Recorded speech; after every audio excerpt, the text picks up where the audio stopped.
ప్రభుత్వం మారింది, మరి పాలన మారిందా? ప్రత్యేక రాష్ట్ర ఆకాంక్షను నెరవేర్చిన ఉద్యమకారుడిగా, అపర చాణక్యుడిగా పేరున్న కేసీఆర్ను గద్దె దింపి మరి ముఖ్యమంత్రి పీఠాన్ని అధిష్ఠించారు సీఎం రేవంత్ రెడ్డి.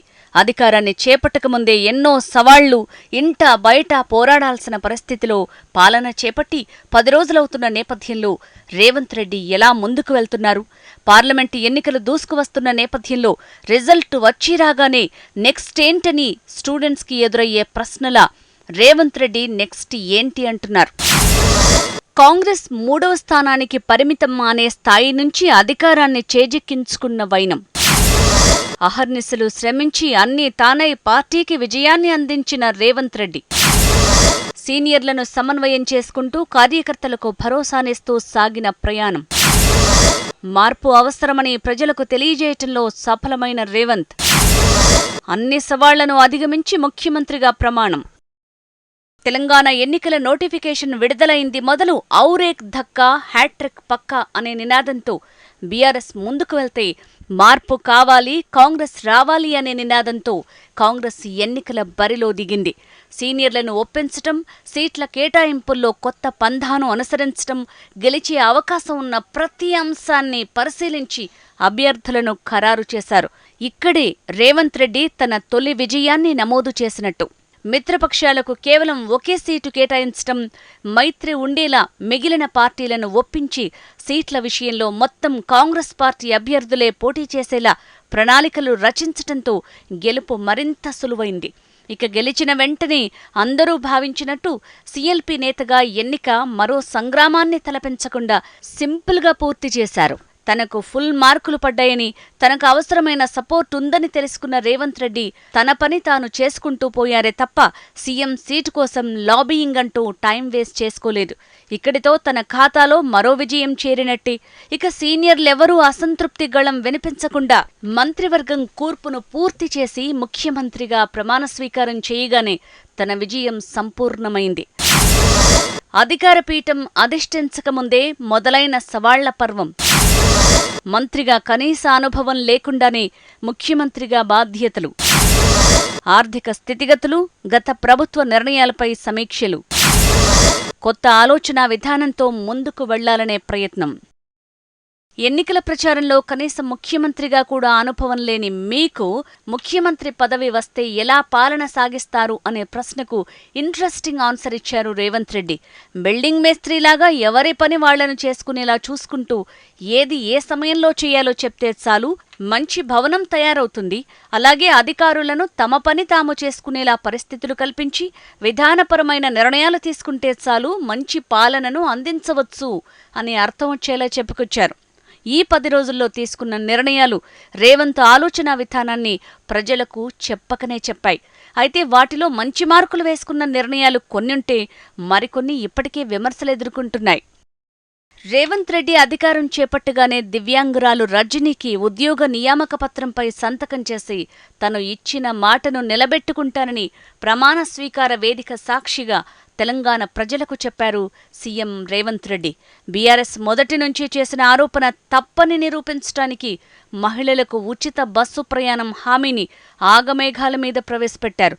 హైదరాబాద్లోని ప్రగతి భవన్ని బయట్నుంచి చూడ్డానికి కూడా వీల్లేకుండా పెట్టిన ఇనుప కంచెలను తొలగించి ప్రజాభవన్గా మార్చటం, ప్రజావాణి పేరుతో సామాన్యుల సమస్యలను వింటామని చెప్పడంతో ప్రజల్లో విపరీతమైన స్పందన వచ్చింది.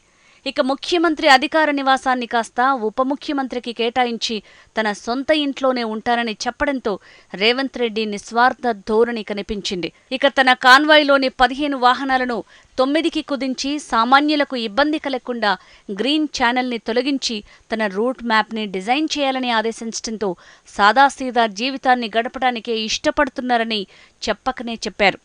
గత ప్రభుత్వం కొంతమందికి ప్రయోజనం చేకూర్చటానికి తీసుకున్న నిర్ణయాలుగా భావించిన కొన్ని ప్రాజెక్టులపై సమీక్ష నిర్వహించి అవసరమైన మేర మార్పులు చేర్పులు చేస్తున్నారు. ప్రజల ఆరోగ్యాన్ని దృష్టిలో పెట్టుకుని ఫార్మాసిటీని తరలించి ఆ స్థానంలో గ్రీన్ సిటీ నిర్మాణానికి చర్యలు చేపట్టాలని ఆదేశించడంతో అన్ని కోణాల్లోనూ రేవంత్ రెడ్డి ఆలోచిస్తారని చెప్పే ప్రయత్నం చేశారు. ఇక గతంలో ప్రతిపాదించిన మెట్రో రైల్ని ఎల్బీ నగర్ నుంచి పాతబస్తీ మీదుగా ఎయిర్పోర్టు దాకా విస్తరించాలనే ప్రతిపాదనతో అన్ని వర్గాల ప్రజలు తనకు కావాలనే సంకేతాలిచ్చారు.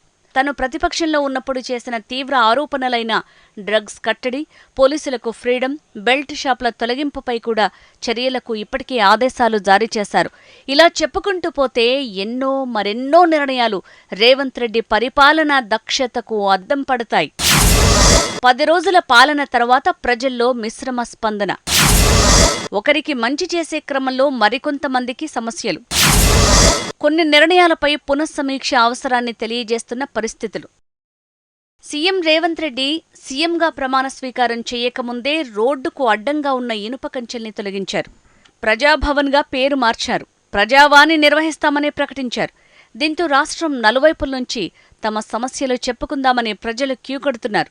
ఇక మహిళలకు ఉచిత బస్సు ప్రయాణం మంచి నిర్ణయమే, కానీ దీనివల్ల ఆటోలు, క్యాబ్ డ్రైవర్లకు జరిగే నష్టంపై ఓ అంచనా వేయలేకపోయారు. వారి నుంచి ఎలాంటి ప్రతిస్పందన వస్తుందో ఊహించలేకపోయారు. ఆటో డ్రైవర్లకు, క్యాబ్ ఓనర్లకు ప్రత్యామ్నాయ ఆదాయ మార్గం చూపించడం, ప్రస్తుత ఉచిత బస్సుల వల్ల నష్టం లేదని చెప్పి పథకాన్ని ప్రారంభించి ఉంటే బాగుండేదని విశ్లేషకుల భావన. ఒకవైపు తన కాన్వాయ్లో వాహనాలను కుదించమని ఆదేశించిన రేవంత్ రెడ్డి తన కుటుంబ సభ్యులకు పైలట్ వెహికల్ ఇవ్వొద్దని చెప్పారు. గత ప్రభుత్వ నిర్ణయాలను సమీక్షించి నిర్ణయాలు తీసుకునే క్రమంలో కారణాలను ప్రజలకు వివరించాల్సిన అవసరం ఎంతైనా ఉంది. దీనిపై దృష్టి సారించాలి. రేవంత్ రెడ్డి చెప్పిన బిల్డింగ్ మేస్త్రీ కాన్సెప్టులోనే మరొక మెళిక ఉంది. సిమెంట్, ఇసుక సమపాళ్లలో కలపకపోతే నష్టం కేవలం పెట్టుబడిపైనే కాదు, జరిగిన ఆ నిర్మాణం వల్ల ప్రాణ నష్టం కూడా ఉంటుంది. అదేవిధంగా విధానపరమైన నిర్ణయాలను అధికారులు సరిగా అమలు చేయకపోయినా, వారిచ్చే సలహాలను సరిగా విశ్లేషించకపోతే జరిగే నష్టం ప్రభుత్వంపైనే కాదు, ప్రజలపైన కూడా ఉంటుంది.